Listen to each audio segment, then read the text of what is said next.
Thank you so much for that. That was really interesting. I'd like to invite Benjamin to come back up on stage.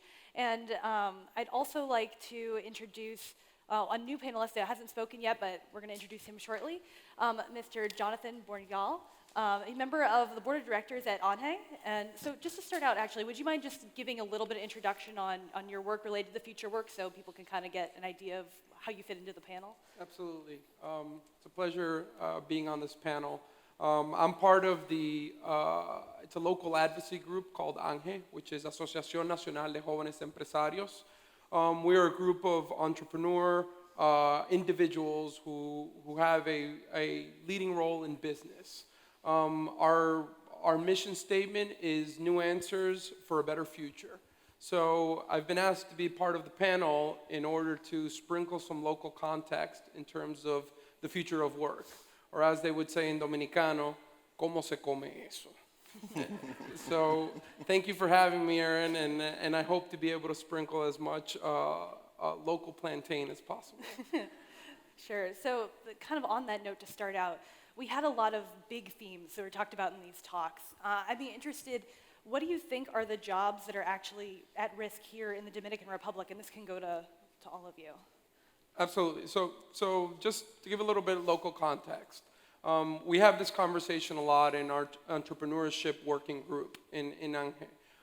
What are the jobs that are really at risk with what the future of work looks like?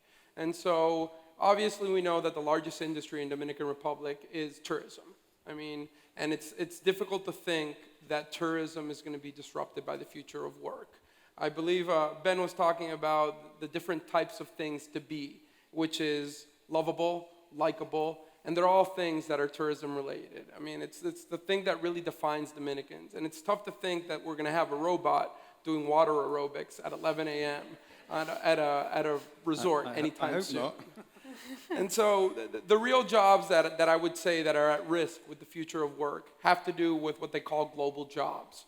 And global jobs are those jobs that are easily transferred between one country and another, mostly driven by cost. And so Dominican Republic is a country that has about 27 call center seats. Will those call center seats be replaced by robots? The answer is most likely, but when? And I think the other thing is obviously the global jobs, 120,000 jobs in Dominican Republic are in the free trade zones. Free trade zones that are driven by manufacturing, which at the whim of the multinational that actually decides where to produce can be eliminated because of cost.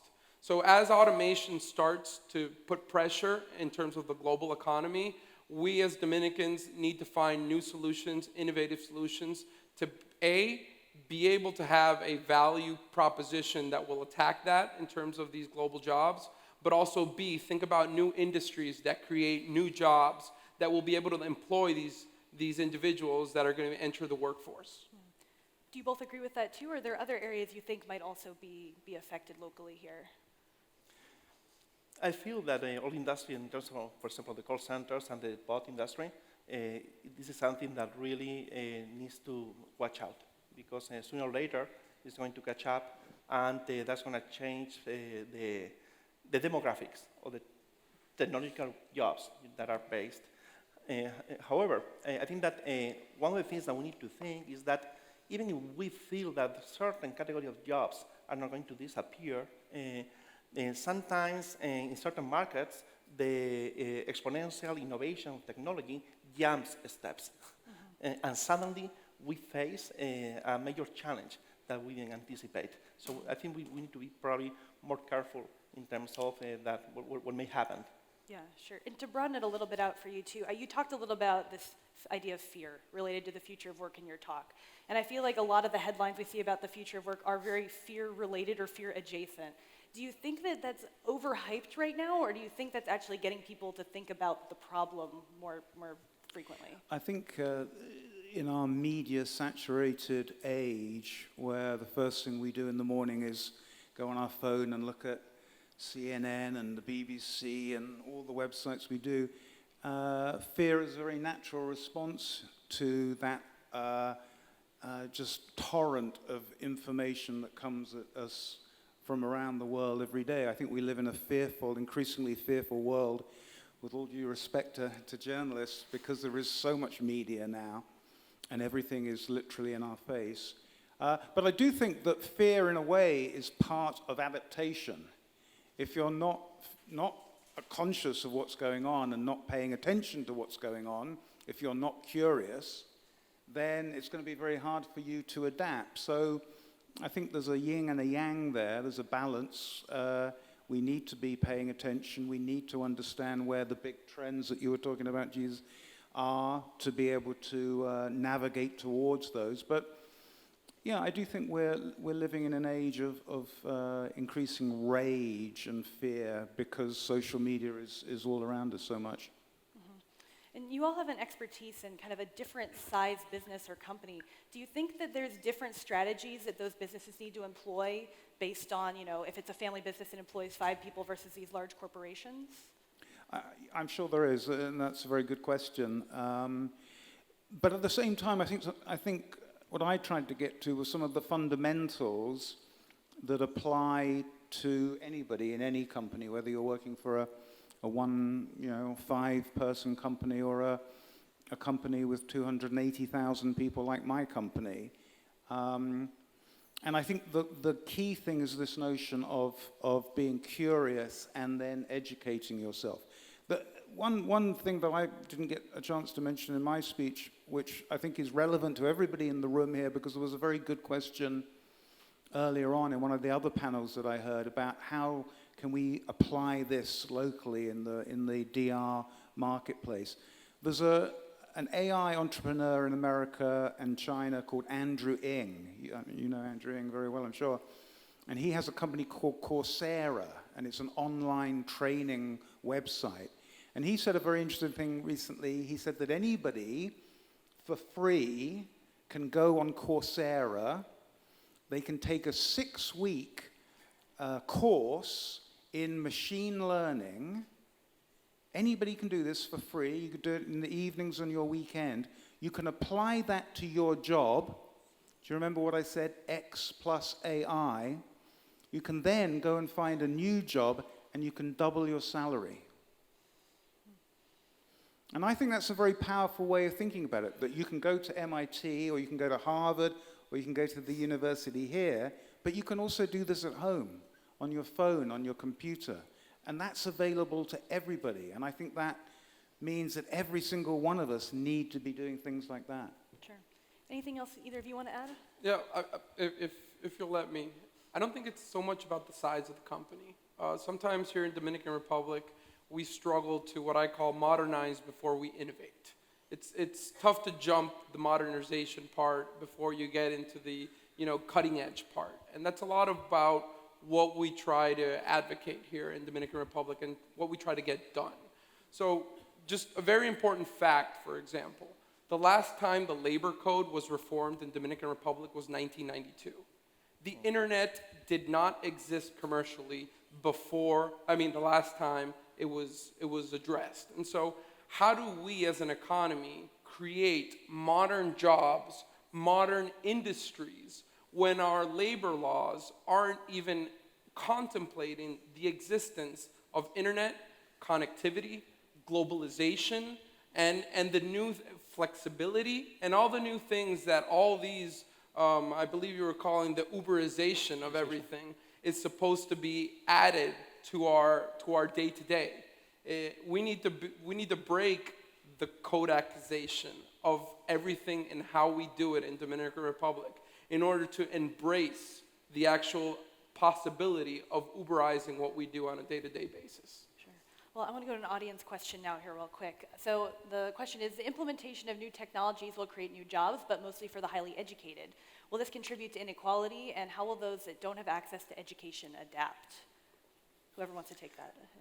Well, I think that some of those mega trends that I presented are going to help to level the balance. For example, the collaborative economy.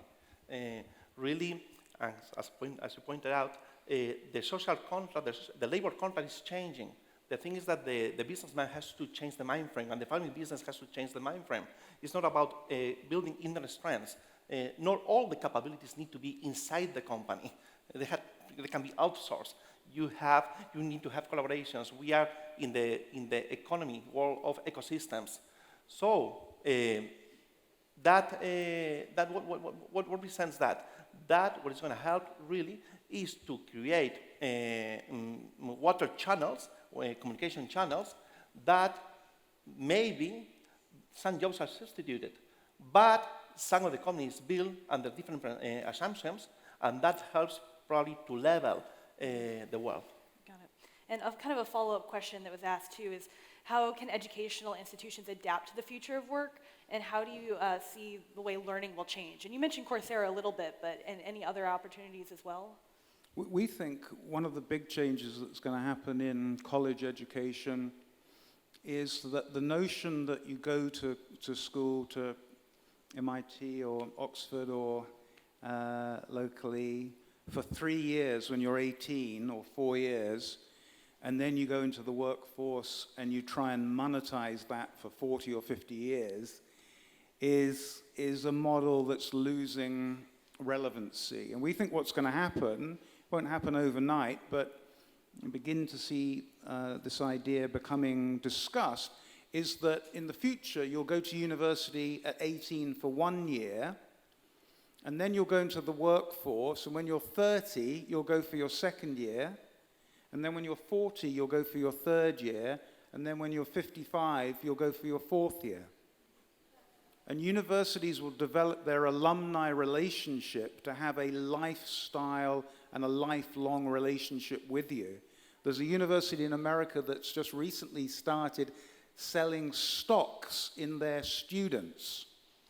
So you can, as a student, sell stocks, shares in yourself, and so the funders, the VCs, can fund your education, and then their return on that investment can be created over the lifetime of your career. If you do very, very well in your career, they'll make a lot of money.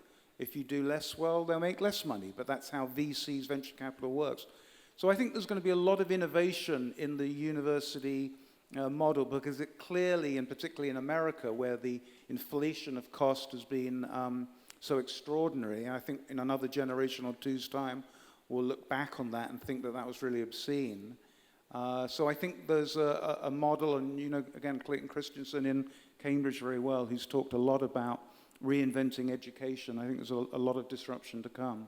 Mm-hmm. And speaking a little bit about the jobs that are actually going to be created and not destroyed, first of all, how do you go about actually figuring this out or making these predictions? And this is for, you know, all of you as well. Like, where do you see these jobs actually being made?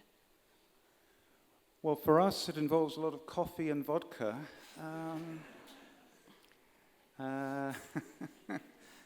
I told you I wake up in the morning and I reach for my phone and I read the torrent of social media. So, no, I mean, we have a team of people who are researchers who have been doing this professionally a long time, making forecasts, making assumptions. So there's some science to it, there's some art. What we found, and is encouraging and exciting for us, is that in the two reports I showed, 21 jobs of the future and then 21 more jobs of the future, there was about a 15-month gap between those two reports. There were 3 jobs in the first report that by the time we did the second report had actually come real.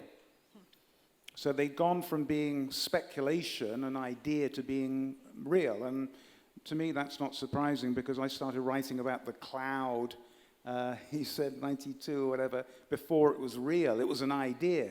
Before we can make something, we have to dream it. So that's kind of what we do. And what about you? Where do you see these new jobs actually being formed? Sure. So one of the businesses I run is literally physical document storage. You can't go more old school than a box of paper. So you could say that I bet against the fact that this wave of innovation is actually going to get here, but it's not the case, actually. I think that, and you mentioned Clay Christensen, he's the one that wrote a lot about these local and global jobs. And the local jobs are actually created by new market innovations. And so in my day-to-day, I bet on entrepreneurship and innovation. Entrepreneurship and innovation that tries to attack what they call non-consumption. So finding those big pockets of possible clients that simply don't have an opportunity or a solution that is addressing a need that they have and they think that they cannot attack.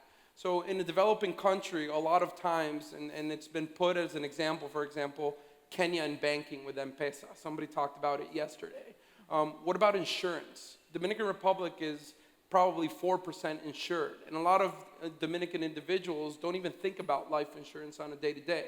So where do the new jobs, where are they going to be created, I think, is by figuring out pockets of non-consumption that have not yet been addressed and that will be complemented with the whole value chain creation needed to actually have those industries develop. Sure.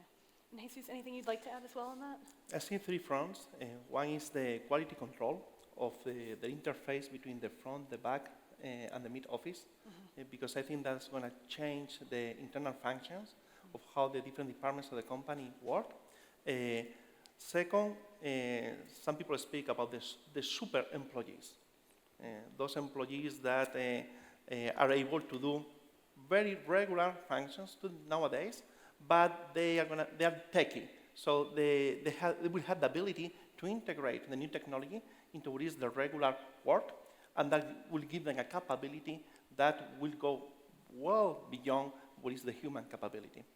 And then all the service, health, industry, tourism, because really mid-management and some of the mid-processes are going to be probably misplaced by artificial intelligence, and you're going to have a senior management, and they're going to have a very flat work base across all the organizations. Sure. Well, that is all the time we have, so if you would join me in giving these panelists a wonderful round of applause. Yeah. Thank you so much.